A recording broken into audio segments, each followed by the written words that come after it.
उज्जैन के मौलाना नागझरी गांव में रहने वाले किसान के खेत पर देखे जा सकते हैं तमाम प्रकार के पेड़ पौधे, फलदार और अलग अलग वैरायटी के तमाम प्रकार के अनाज की फसल। और यह सब की खेती किसान करता है गाय के गोबर के खाद से। छाछ, नीम की दवाई का उपयोग कर देसी पद्धति से खेती करता है किसान, और इस खेती में नहीं डाला जाता है विदेशी खाद और विदेशी दवाइयाँ। उज्जैन बड़नगर तहसील के मौलाना नागझरी गांव में किसान के खेतों के ऊपर देखे जा सकते हैं तमाम प्रकार के पौधे और फलदार पौधे, साथ ही तमाम प्रकार के अनाज उगते हुए और फसलों को लहराते हुए खेती करने वाले किसान का कहना है कि यहाँ पर आप जितनी भी फसलें और पौधे देख रहे हैं, इनमें किसी भी विदेशी दवाई का उपयोग नहीं किया गया है और किसानों को देसी पद्धति से गाय पालकर गाय के गोबर से खाद बनाकर खेती करना चाहिए, जो बेहद फायदेमंद है।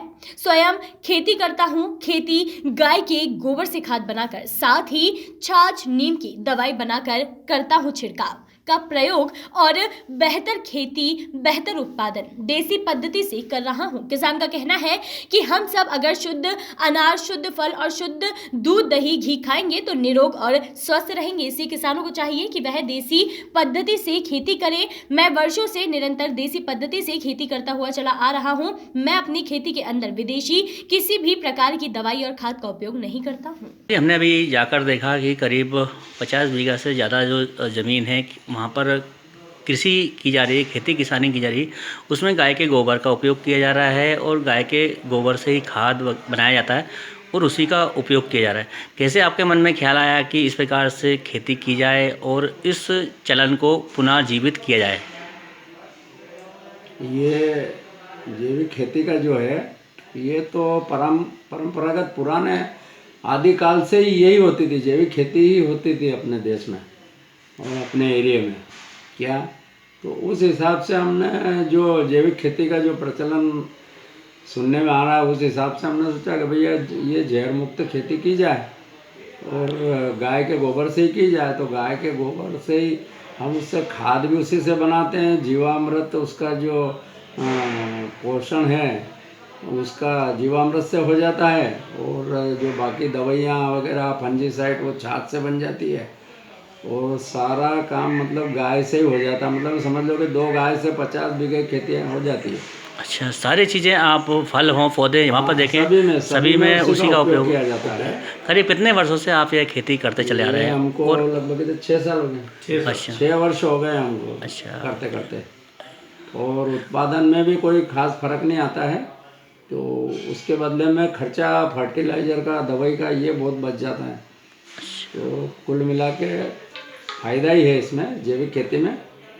और जो है मेन थोड़ी सी दिक्कत ये आ रही है कि जैविक उत्पादों को बेचने के लिए मंडी अलग से व्यवस्था नहीं है। मंडी में कोई ले जाते हैं तो कोई ख़रीदता नहीं है। हम अपने स्तर पे ही जो लोग हैं उनको दे देते हैं ना। तो शासन को जैविक खेती की चीज़ों को बेचने का व्यवस्था करवाना चाहिए और डिस्ट्रीब्यूट करने का और बेचने की व्यवस्था करना चाहिए। हाँ, मंडी में नहीं खरीदते हैं सरकार, वो व्यवस्था होना चाहिए। हाँ।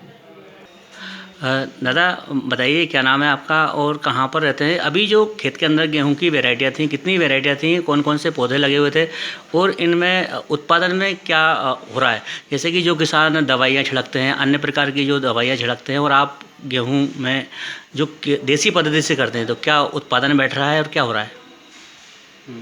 ये जो गेहूँ, एक तो बंसी और एक सुजाता और एक वैरायटी, क्या नाम? अलग अलग वैरायटियाँ थी। MP 33। हाँ। और उसमें गेहूँ जो आते हैं, गेहूँ जी, जो घोर के जो वो गेहूँ भी लगे हुए हैं। और ये सारी चीज़ में गाय का गोबर और ये जो आपके द्वारा बनाई हुई खाद वगैरह, इसी का उपयोग किया गया है। हाँ बिल्कुल, सब वही उपयोग किया गया है। इसी का उपयोग। बाजार की कोई दवाई, बाजार का कोई खाद वगैरह, कोई सी भी दवाई का उपयोग नहीं? दूसरा बिल्कुल नहीं। अच्छा, रासायनिक खाद बिल्कुल नहीं। भाई साहब, अमूमन तौर पर देखने में आ रहा है कि केमिकल या जो खाद, बीज, जो दूसरी चीज़ें हैं, उनसे खेती की जा रही है और भरपूर तरीके से की जा रही है। कई प्रकार की बीमारियां भी हो रही हैं। शासन प्रशासन भी चाहता है कि खेती का जो है रूटीन बदलें किसान, पर ये जो प्रथा है, ये जो परंपरा है आपके यहाँ पर देखने को मिल रही है। अब किस प्रकार से आप ये खेती कर रहे हैं, किस प्रकार से प्रोडक्ट उत्पादन हो रहे हैं, कितने प्रोडक्ट उत्पादन किए जा रहे हैं और अब इनको किस प्रकार से बेचा जाएगा और क्या रहेगा? देखिए, ये जो हमारा गांव है, जो विक्रमपुर मौलाना के नाम से तहसील वड़नगर में आता है, यहाँ पे हम कुछ किसानों ने मिलके और विगत 7-8 वर्षों से हम जैविक खेती की तरफ बढ़े हैं। शुरू में हमारा उत्पादन काफ़ी कम आया था, लेकिन जैसे जैसे हमारा आगे बढ़ता गया, हमारा अब उत्पादन वही आ रहा है जो पिछले आता था। हम सारी गौ माता के मूत्र द्वारा निर्मित और गोबर से निर्मित दवाइयाँ उपयोग करते हैं और नीम तेल का उपयोग करके हम सभी प्रकार के उत्पादन कर रहे हैं। उसमें हम गेहूँ, शरबती गेहूँ, आपका देसी चना, लाल तुअर, अरहर जिसको कहते हैं, मूंग दाल, उड़द, ये इस प्रकार से मक्का आदि फसलें एवं सब्जियों की खेती भी हमारे आसपास के किसान अब करना शुरू कर दिया है। हमको दिक्कत ये आती थी कि हम उत्पादन तो अब अच्छा ले रहे हैं, पर हमारे उत्पाद को बिक्री के लिए कोई विशिष्ट स्थान मिल नहीं रहा था। शासन द्वारा भी मंडियों में लगाए जरूर गए हैं शेड, जैविक शेड, पर उन पर भी फसलें लेकर कोई किसान आता नहीं है और आता भी है तो कोई उसके उचित खरीदार मिलते नहीं हैं।